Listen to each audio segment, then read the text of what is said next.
नमस्कार, ये आकाशवाणी शिमला है। प्रादेशिक समाचार शशि चौहान से सुनिए। पहले आज के मुख्य समाचार। मुख्यमंत्री जयराम ठाकुर ने भाजपा पदाधिकारियों से सरकार की नीतियों व कार्यक्रमों के प्रचार के लिए सोशल मीडिया के उपयोग का किया आह्वान। चंबा मेडिकल कॉलेज के भवन निर्माण पर 319 करोड़ रुपए से अधिक की राशि की जाएगी खर्च। प्रधानमंत्री गरीब कल्याण पैकेज से अब तक 43 करोड़ से अधिक लोग हुए लाभान्वित। और प्रदेश में 500 के करीब पहुंची कोरोना संक्रमितों की संख्या। कांगड़ा में आज 7 नए मामले आए सामने। अब समाचार विस्तार से। मुख्यमंत्री जयराम ठाकुर ने केंद्र व राज्य सरकार की नीतियों और कार्यक्रमों के प्रचार के लिए भाजपा पदाधिकारियों से सोशल मीडिया के उपयोग का आह्वान किया है। प्रदेश भाजपा की वर्चुअल रैली की कड़ी में उन्होंने आज शिमला से पालमपुर मंडल की वर्चुअल रैली को संबोधित किया। मुख्यमंत्री ने कहा कि वर्तमान दौर में पूरा विश्व कोविड-19 महामारी से बुरी तरह प्रभावित है और केंद्र व राज्य सरकार इस संकट से निकलने के लिए हर संभव प्रयास कर रही है।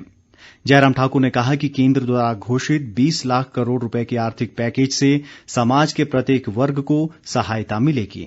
मुख्यमंत्री ने कहा कि कोरोना संकट के दौर में आर्थिक विकास की गति धीमी ना पड़े, ऐसे में सरकार सभी विकास कार्यों को निर्धारित समय अवधि में पूरा करने के लिए प्रयासरत है। पालमपुर विधानसभा क्षेत्र के अंतर्गत विभिन्न विकास कार्यों को जो शुरू किया गया है वो विकास कार्य चल रहे हैं। हम कोशिश कर रहे हैं, संकट जरूर है लेकिन उसके बावजूद भी आर्थिक दृष्टि से हमारी विकास की गति जो है वो ढीली ना पड़े, कमजोर ना पड़े। इस अवसर पर भाजपा के वरिष्ठ नेता व पूर्व मुख्यमंत्री शांता कुमार ने पालमपुर से अपने विचार साझा किए। इस बीच मुख्यमंत्री ने हरोली भाजपा मंडल की वर्चुअल रैली को संबोधित करते हुए कहा कि प्रधानमंत्री नरेंद्र मोदी के दूरदर्शी व त्वरित निर्णय के चलते देश में कोरोना महामारी की स्थिति पर प्रभावी ढंग से काबू पाया जा सका है। उन्होंने कहा कि अनलॉक फेज 1 के तहत दुकानें व ढाबे खोलने की अनुमति दी गई है, लेकिन कोरोना संकट को देखते हुए सभी को एहतियात बरतने की जरूरत है।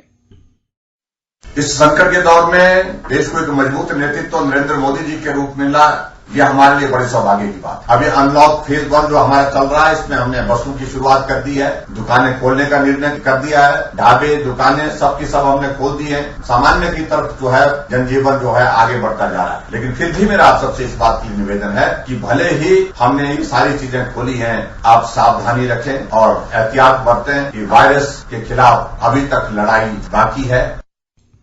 जयराम ठाकुर ने ये भी कहा कि कोरोना महामारी के कारण उत्पन्न प्रतिकूल परिस्थितियों के मद्देनजर विकास कार्यों को गति देने के लिए परियोजनाओं के ऑनलाइन उद्घाटन व शिलान्यास करने पर विचार किया जाएगा।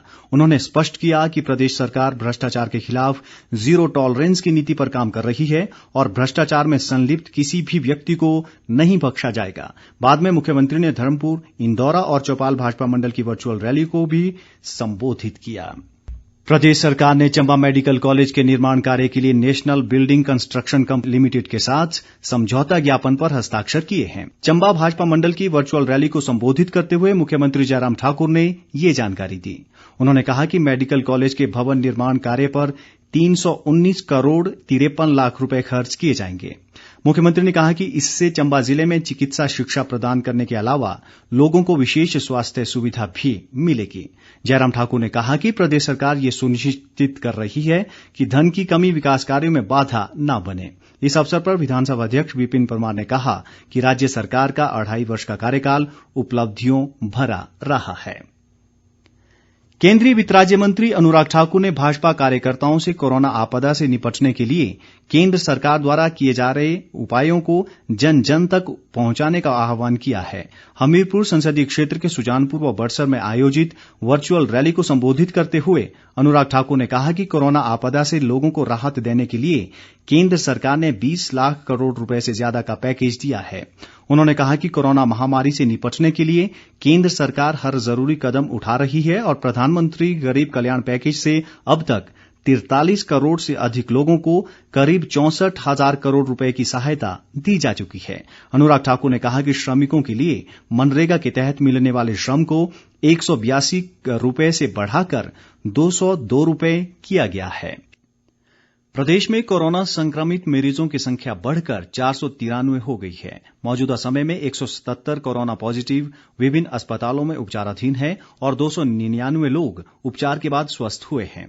कांगड़ा जिले में आज कोरोना के 7 नए मामले सामने आए हैं। कोरोना पॉजिटिव पाए गए अधिकतर लोग बाहरी राज्यों से हिमाचल वापस लौटे हैं। स्वास्थ्य विभाग के अनुसार आज 1317 लोगों के सैंपल कोरोना जांच के लिए भेजे गए हैं, जिनमें से 182 की रिपोर्ट नेगेटिव आई है और 1135 की रिपोर्ट आना अभी बाकी है। भाजपा के वरिष्ठ नेता व पूर्व मुख्यमंत्री प्रेम कुमार धूमल ने लोगों से केंद्र व राज्य सरकार द्वारा चलाई गई कृषि व पशुपालन योजनाओं का लाभ उठाने का आग्रह किया है। सुजानपुर भाजपा मंडल की जनसंवाद रैली को वीडियो कॉन्फ्रेंसिंग के माध्यम से संबोधित करते हुए उन्होंने कहा कि प्रदेश की 90% जनता ग्रामीण क्षेत्रों में रहती है और उनके लिए कृषि व पशुपालन ही आजीविका का साधन होता है। धूमल ने पार्टी कार्यकर्ताओं से केंद्र व प्रदेश सरकार की योजनाओं को लोगों तक पहुंचाने का आह्वान भी किया। वीडियो कॉन्फ्रेंसिंग के दौरान केंद्रीय वित्त राज्य मंत्री अनुराग ठाकुर और पंचायती राज मंत्री वीरेंद्र कंवर मुख्य रूप से मौजूद रहे। वन मंत्री गोविंद ठाकुर ने कहा है कि मनाली व इसके आसपास की 7 पंचायतों को सीवरेज लाइन से जोड़ने और पेयजल सुविधा उपलब्ध करवाने का कार्य जल्द पूरा किया जाएगा। उन्होंने कहा कि इसके लिए 162 करोड़ रुपए स्वीकृत किए गए हैं, जिसके लिए पहली किश्त के तौर पर 70 करोड़ रुपए जारी किए गए हैं। उन्होंने इस किश्त को जारी करने के लिए मुख्यमंत्री जयराम ठाकुर का भी आभार जताया है। गोविंद ठाकुर ने कहा कि इस धनराशि से मनाली और इसके आसपास के पर्यटक स्थलों के विकास को भी बल मिलेगा। प्रदेश कांग्रेस अध्यक्ष कुलदीप सिंह राठौर ने कहा है कि कोविड-19 के संकट के दौरान कांग्रेस पार्टी ने लोगों की हर संभव सहायता की है, जिससे जनता का कांग्रेस पार्टी पर भरोसा बढ़ा है। शिमला से जारी एक बयान में उन्होंने प्रदेश सरकार पर कोरोना महामारी के दौरान भी भ्रष्टाचार में संलिप्त रहने का आरोप लगाया है। राठौर ने कहा कि लॉकडाउन के दौरान पार्टी ने चंडीगढ़ व पंजाब के आसपास के क्षेत्रों में फंसे हिमाचलियों की मदद के लिए सुजानपुर के विधायक राजेंद्र राणा को अधिकृत किया था और उन्होंने अपनी जिम्मेदारी को बखूबी निभाया है। भरमौर पांगी के विधायक जियालाल कपूर ने कहा है कि प्रदेश सरकार विकास के पथ पर अग्रसर है, जिसके परिणाम स्वरूप देश के विभिन्न राज्यों में हुए सर्वे में मुख्यमंत्री जयराम ठाकुर को सर्वश्रेष्ठ आंका गया है। चंबा में आज पत्रकारों से बातचीत में उन्होंने कहा कि राज्य सरकार के 2.5 साल के कार्यकाल में मुख्यमंत्री, मंत्रियों व विधायकों पर भ्रष्टाचार का कोई भी आरोप नहीं लगा है और विपक्ष द्वारा बेवजह ऑडियो मामले पर राजनीति की जा रही है। जियालाल कपूर ने कहा कि होली क्षेत्र को बड़ा भंगाल से जोड़ने वाली सड़क के निर्माण कार्य का श्रेय भी मुख्यमंत्री को जाता है। भारत सरकार के आयुष मंत्रालय के तहत क्षेत्रीय होम्योपैथिक अनुसंधान संस्थान शिमला द्वारा कोरोना योद्धाओं को इम्यूनिटी बूस्टर दवा आर्सेनिक एल्बम 30 वितरित की जा रही है। संस्थान के प्रभारी डॉक्टर सुनील एस रामटेक ने आज पुलिस अधीक्षक कानून व व्यवस्था खुशहाल शर्मा को दवा के 14 पैकेट सौंपे। उन्होंने कहा कि कोरोना महामारी के दौरान प्रदेश में ड्यूटी पर तैनात 5426 पुलिस कर्मचारियों और पुलिस प्रशिक्षण संस्थान डरोह के 800 प्रशिक्षुओं को भी ये दवा वितरित की जाएगी। सोलन जिले में कोविड-19 के मद्देनजर श्रमिकों का आवागमन व्यवस्थित करने के उद्देश्य से मानक परिचालन प्रक्रिया जारी की गई है। उपायुक्त केसी चमन ने बताया कि इसके अनुसार श्रमिकों का संकलन संबंधित औद्योगिक प्रबंधन, ठेकेदार, व्यवसायी व आवास मालिक द्वारा किया जाएगा। उन्होंने कहा कि प्रत्येक प्रवासी व श्रमिक को समीप के पुलिस थाने में अपना नवीन पंजीकरण करवाना अनिवार्य होगा।